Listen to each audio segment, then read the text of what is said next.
¿Cómo surge la posibilidad de unirse al Partido de Redes Sociales Progresistas, de optar a ser candidato para este puesto, ¿no? ¿Cuándo son las elecciones? En junio 6 del 2021. Ok, pues unos mesecitos, ¿eh? Unos meses. Te han nombrado hoy y estás ya para empezar la campaña mañana casi, ¿no? Exacto. O el lunes. ¿Cómo surge esto? Bueno, surge precisamente en el periódico también, Uh-huh. en un evento que se llama 5 de mayo, que es una celebración que los migrantes, los paisanos celebramos aquí en Nueva York, que es muy grande, que es cerca de 1 millón de personas que asisten. Llegó un político que era gobernador de Puebla, que falleció hace muy poquito, Moreno Valle. Llegó a ese evento y me llamó mucho la atención, me impactó muchísimo, porque apenas empezaba su carrera, también él. Okay. Llegó, pero ya venía con unas intenciones de algo y se veía imponía en el escenario. Y me llamó mucho la atención y dije, Puebla, tengo que regresar a Puebla para lo de mi abuelo y cumplirle su sueño, ¿no? De ser presidente municipal en Puebla. Y en el 15 decidí hacerlo, me preparé para eso, empecé a hacer la plataforma política.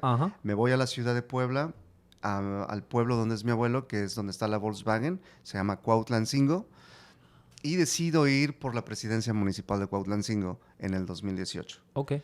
En el 18 corro como independiente, no tenía partido, era partidista, y busco la presidencia municipal, hago campaña, pero me gana el partido oficialista y pues ni modo. Claro. Pero conseguí oportunidades y entré como director de comunicación de una diputada, Cris Tello, en el Congreso de la Ciudad de Puebla. Y estuve un tiempo ahí antes de decidir regresarme a Houston en el 2019. Ok. Regreso a Houston, me preparo y dije, me voy a preparar para que en el 2021 regrese otra vez a intentar buscar la presidencia municipal de Cuautlancingo. Sin embargo, todo cambió porque en septiembre del año pasado lanzan la convocatoria para buscar esta nueva modalidad de diputación migrante, de buscar a un representante. Exacto. Porque esto es una posición, claro, la gente dice, vamos a ver, pero este caballero es mexicano, está en Estados Unidos, en Nueva York, y va a ser representante, va a formar parte del Congreso de la Ciudad de México a nivel estatal, pero desde fuera esto es una posición nueva que se ha creado un poco para atender... Entiendo, para atender las necesidades de una población migrante mexicana en el mundo, chilanga. De Ciudad de México en el mundo, muy importante, y deciden que esa gente tiene que tener voz, ¿no? Y por eso se crea este puesto, este puesto de congresista al final, ¿no? Para el Congreso de allá. Esta es la primera vez que se está eligiendo este puesto, ¿no? Esta es la primera vez que existe esta modalidad de diputación migrante, un representante de los migrantes en el exterior. Sí. Y esa fue una oportunidad para mí, yo la vi como una oportunidad y dije, no me tengo que ir de Estados Unidos, me quedo en Estados Unidos y puedo empezar a hacer campaña para lograr pues para seguir con mi carrera política. Desde luego, claro. Y en vez de dedicarte a la presidencia municipal o a la alcaldía, pues convertir en el primer diputado de la ciudad, porque además aprovechando que eres chilango, ¿no? Exactamente. Porque, claro, porque pese a que tú estabas un poco haciendo el tema por tu abuelo en esta localidad de Puebla, de nombre difícil, que me cuesta a mí un trabajo estos nombres precolombinos. Tonatiuh Cuauhcitl. Fíjate. Tonatiuh significa Dios del Sol. Exacto. Y está en el centro del calendario azteca. Ajá. Es el quinto sol. Tonatiuh. Tonatiuh. Y mi apellido, Cuauhcitl, significa serpiente, y Citl, Z-I-T-L, plumas de colibrí.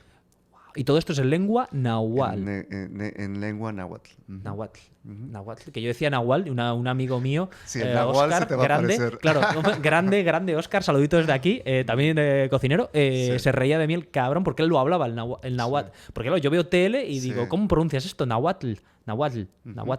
Sí. En fin, perdona mi ignorancia. Tengo un roommate que este Cirilo Bravo que habla náhuatl. Fíjate. Impresionante, es divino. Claro. Los sonidos.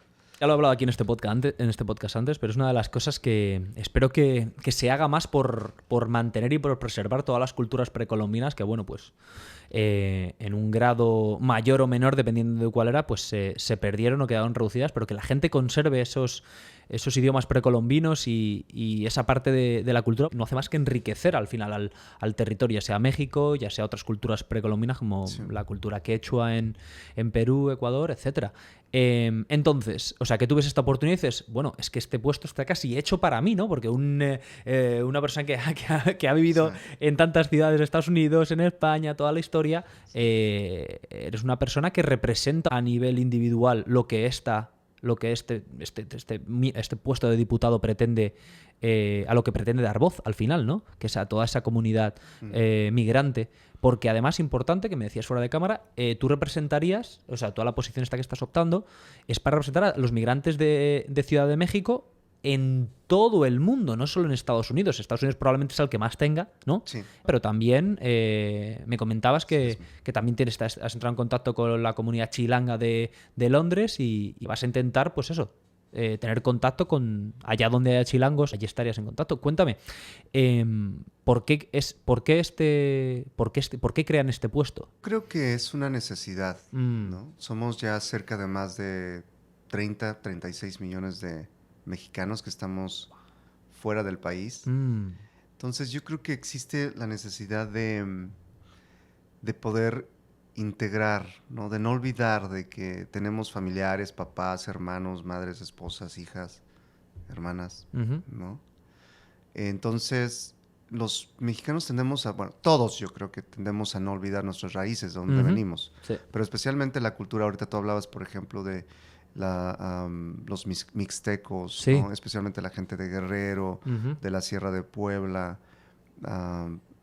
que hablan y que mantienen su lengua, y que a sus hijos se la están transmitiendo, y eso me fascina, porque es a partir de ahí, de mantener nuestras tradiciones, nuestra cultura bien arraigada, para que mantengamos siempre en alto, pues, de dónde venimos, ¿no? Porque es importante, es parte de nuestra cultura y somos así, siempre vamos a ser así. Desde luego. Entonces, pues, existe la necesidad de proteger los derechos de todos ellos, de todos los mexicanos, de todos los que somos migrantes. Y creo que es importante, se ha dado cuenta no solamente el gobierno de Estados Unidos, sino el gobierno mexicano, de que debemos expandir el apoyo. Sobre todo, tú lo ves ahorita, las remesas han crecido exponencialmente en México. Claro. Estamos hablando de $40 mil millones todos los años. Entonces estamos hablando que es la primera entrada en la economía mexicana, luego sigue el turismo y ya después el resto. ¿En serio? Esas son las remesas del extranjero. Entonces, cada $300 que se envía, que hay esos datos de que envían cada mes, imagínate, ese dinero llega a cada punto en México, cada familia que ayuda a la economía de abajo, ¿no? Entonces, pues sí, creo que ya eso es económicamente, pero también debe haber políticamente, ¿no? Y deben crearse leyes que protejan los derechos de muchísimos que, por ejemplo, en la época de Obama, esos 500,000 que deportó, cuando regresaron, incluso cuando yo fui en el 18, en el 17, 18, 19, vi la necesidad de crear oportunidades para estos migrantes que llegan de regreso a su casa, pero y que ya vienen con otra mentalidad. Entonces se le tiene que dar protección a ellos, empleo, un mejor empleo, mejor remunerado. Y sí me di cuenta que sufría mucho la gente que viene, los migrantes que vivieron en Estados Unidos y que regresan a sus pueblos. Ya no es lo mismo. Solo puedo imaginármelo. O sea, yo cuando visito a mi familia lo noto. Claro, las cosas van cambiando allá de donde saliste y ya no te sientes ni de allí ni de aquí. Y especialmente si has estado mucho tiempo. Esto es algo que mencionabas que la gente no menciona tanto, porque al final Obama fue un presidente que hizo cosas buenas, como todos los presidentes, vamos a decir, pero deportó a mucha gente. Deportó a cientos miles y una política migratoria relativamente dura. Lo que pasa, claro, con pues con la reputación que tenía como líder, Claro. y como líder progresista, pues quizá es algo de lo que no se habla tanto. ¿Tú desarrollarías tu labor de manera remota, viajando mucho por el territorio, por territorios internacionales, o tendrías que ir a Ciudad de México constantemente? Porque claro, los plenos no podrás asistir, ¿no? ¿O Bueno, cómo se gestionaría esta posición? El curul sería estar en el Congreso, porque, Ok. pero obviamente pues vamos a estar en contacto directo con la comunidad. Uh-huh. Claro, porque al final tus constituyentes, los que te votan a ti, que esto es importante, me lo mencionas antes, a ti te votan estos emigrantes que están en el extranjero. Exacto. Que hay un registro, Ciudad de México tiene un registro de chilangos en, Sí. en el extranjero, y saben, Sí. tienen controlado más o menos. Cada periodo de elecciones, Uh-huh. hay el Instituto Electoral Nacional, Uh-huh. crea un sistema, un nuevo padrón. Sí. Y todos los mexicanos que vivimos fuera del país, Uh-huh. en cualquier parte del mundo, pueden ir a su consulado o a su embajada a tramitar su credencial para votar. Uh-huh. Y esa credencial, en cada elección, cada proceso electoral, tú tienes que registrarla para votar específicamente en ese periodo. Uh-huh. Entonces, en este periodo del 2021, sí. que son las elecciones más importantes de la historia de México. ¿Cómo así? Porque vamos a tener varios congresos, varias presidencias municipales, varias gubernaturas van a cambiar. Entonces es una de las más grandes en la historia. Porque coincide que hay... Coincide que todos vamos a poder votar. Entonces, por ejemplo, el estado de Guerrero, los guerrerenses que viven aquí en Nueva York, ¿sí? van a poder votar para gobernador. En este caso, los chilangos van a poder votar para diputado migrante. Ajá. Jalisco también tiene su diputación migrante. Pueden votar los jaliscienses para diputación migrante. Esto es otra cosa que también me causa curiosidad.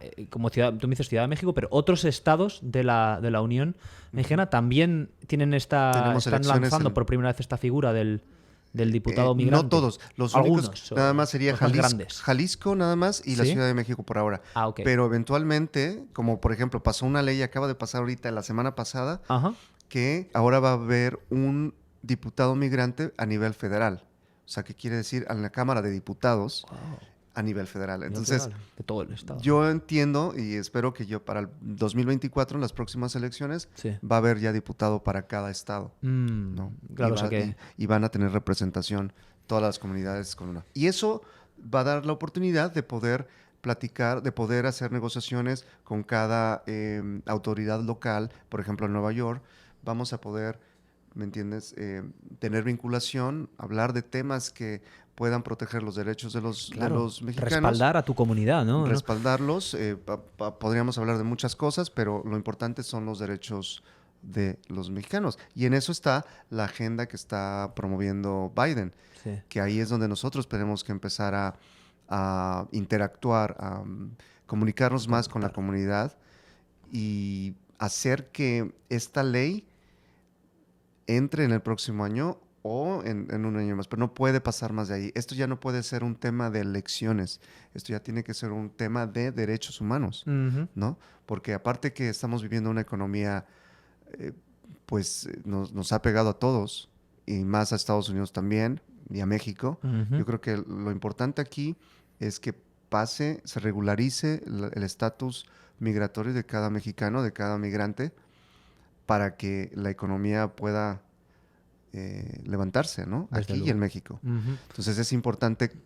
Todo esto que está sucediendo no ha pasado por cuestiones de nada más políticas, sino porque es necesario que extendamos nuestra relación política, social, económica con Estados Unidos. Y tú lo estás viendo ahora con el nuevo tratado de comercio. Todos los negocios que podamos hacer, ahora tenemos que integrarlos y va a ser por medio de Internet. ¿No? Entonces, esa va a ser nuestra labor. Es algo que me alegra mucho escuchar porque como hablábamos antes, yo tengo la oportunidad de estar muy en contacto y aprecio mucho a muchos hermanos mexicanos con los que yo he trabajado con los que a mí me han ayudado mucho cuando a mí me venían, siempre lo cuento en este podcast, cuando yo estaba en una situación delicada y estaba mal, un amigo mexicano me ayudó mucho y Y es una comunidad a la que le tengo cariño y que veo que se deja los huevos, hablando mal y rápido, en este puñetero país y muchas veces no se le respeta tanto quizá como debiera. Si bien, por supuesto, en todo es muy diferente la experiencia de verdad del mexicano que está en estados del sur como Texas, Arizona, California, en los que hay unas redes, unas comunidades mucho más amplias y mucho más fuertes, da la sensación, que los mexicanos que están, aunque haya muchos, pero que están en Nueva York, que están en Chicago, que hablábamos antes, que hay en otros estados en los que hay menos gente. Es una cuestión de número y hay menos tradición de que haya migrantes mexicanos, ¿no? Sí. Cómo hay en estos estados tradicionalmente receptores, ¿no? Que reciben a mucho mexicano, ¿tienes competición? Sí, ¿no? Porque hay 11 partidos que tienen que, en la Ciudad de México, en el Congreso de la Ciudad de México, tenemos 11 partidos políticos. Sí. Entonces, todos tienen la responsabilidad de poder buscar una diputación migrante. Entonces, aún no empezamos campañas, todavía no podemos arrancar ni decir qué vamos a hacer, ni qué proponemos y demás. Pero estoy seguro que va a haber muy buena competencia, estamos por todos lados, ¿no? Claro. Y ahorita que hablabas, por ejemplo, de la diversidad, de cómo estamos distribuidos en todo el país y en todo el mundo, toda la parte del sur de Texas, California, tenemos a mucha gente de la Ciudad de México, pero también tenemos de Monterrey, también tenemos de Tamaulipas, de Chihuahua. Entonces, tú sabes que todos somos diferentes los del norte que del sur y del centro, pero la gente que vive, por ejemplo, aquí en Nueva York es gente del centro, ¿no? De Guerrero, de la costa, de Puebla, y bueno, bien Jalisco, ¿no? Y es totalmente diferente. Las redes de convivencia son diferentes, las del norte de Nueva York como en Chicago y las del sur, ¿no? Aquí, por ejemplo, siento que es más vulnerable este grupo de paisanos mexicanos por su condición de rasgos físicos, ¿no? De piel, de color de piel, de estatura. Creo que hay mucha discriminación en ese tema aquí en Nueva York. Y ese tema se debe de abordar, ¿no? Ese tema se debe de... Y no podemos no hablar de ello, tenemos que hablarlo. Sí. Y por eso a mí me interesa mucho que el Consulado de México, por ejemplo, cambie su forma de poder brindar servicios. O sea, dar más cobertura, dar más servicios, respaldar más al chilango o al mexicano. Que pueda estar necesitado de apoyo para gestionar su situación, para gestionar su papeleo, sus documentos, etcétera. Claro, porque es que Nueva York se convierte en una ciudad muy dura y al final es eso, el emigrante, especialmente si es emigrante o migrante indocumentado, es presa fácil para que, desgraciadamente, muchas veces se aprovechen los que tienen una posición más ventajosa, ya sean dueños de negocios, gente que sea legal en el país, para explotarles o pagarles lo que les da la gana, porque, claro, no tienen opción y cuidadito que te reporto a ICE, y vienen a por ti a deportarte. O sea que cuidadito. Pero... Entonces es muy importante que haya una figura y que exista este respaldo. Hay muchos temas que poco a poco los vamos a ir abordando, pero ya tenemos que ir empoderando a nuestra comunidad. Vas a prestarle también mucha atención a todos aquellos que quieren regresar, un poco ayudarles en esa transición de haber estado aquí, qué sé yo, 15, 20, 30 años y que ya quieren ellos pues retirarse en su pueblo natal. Claro, es un cambio del copón, es un cambio muy, muy fuerte. Radical. Sabemos dónde... Porque claro, tú me decías que todos los mexicanos se registran a nivel nacional en los consulados, ¿no? En el extranjero. Pero claro, a nivel regional también se registra... O sea, ellos tienen que marcar soy de DF y por eso puedes tener datos de en qué lugares, por ejemplo, en qué territorios de Estados Unidos o de Europa hay más chilangos, o esto es difícil determinarlo. No, el Instituto Electoral te provee con todos esos datos. O sea que Entonces, los tiene. Sí sé de dónde, por ejemplo, en la parte de Dallas, cuántos chilangos hay. Concretamente hay. En California también, en Chicago y en Houston. Por eso es que voy a tratar de retroalimentarme, ir a todas esas ciudades para hablar con todos ellos y conocer, porque lo que queremos es aprender de ellos, ver cuáles son sus necesidades, y de ahí poder armar una plataforma política, ¿no? Claro. Clara y precisa y que pueda ayudar. Esto te iba a comentar antes, que tú me lo cuentas y es todo como tan nuevo, ¿no? Que al final la manera de hacer política tradicional no te vale. O te vale o no te vale, no lo sabemos porque no sabes lo que te vas a encontrar, entre comillas, un poco, ¿no? Sí. Luego supongo que tendrás que hacer mucho esa labor y darte tú a conocer y tú también conocer, ¿no? Pues a las diferentes comunidades, los diferentes estados. Afortunadamente ya existen las benditas redes sociales progresistas, ¿verdad? Ahí está, que claro, yo te quería preguntar este nombre ahí muy bien traído, ¿no? Que es el Partido de los Migrantes. Ajá. No, pues fue muy padre, pues es nuevo para todos. Uh-huh. Pero el hecho de que yo estaba rascando y buscando en todos los partidos para que me dieran la oportunidad de poder participar en esa nueva modalidad, fue el único partido que se acercó a mí y me ofreció formar parte de esta nueva progresismo. Que bueno, yo siempre desde pequeño y cuando inicié en la presidencia municipal siempre he sido centro izquierda, ¿no? Progresista. Pues vivimos en Nueva York, ¿no? Aquí sí, bastante progresismo. Otras no, pero progresismo sí que es lo imperante, ¿no? Es lo que domina.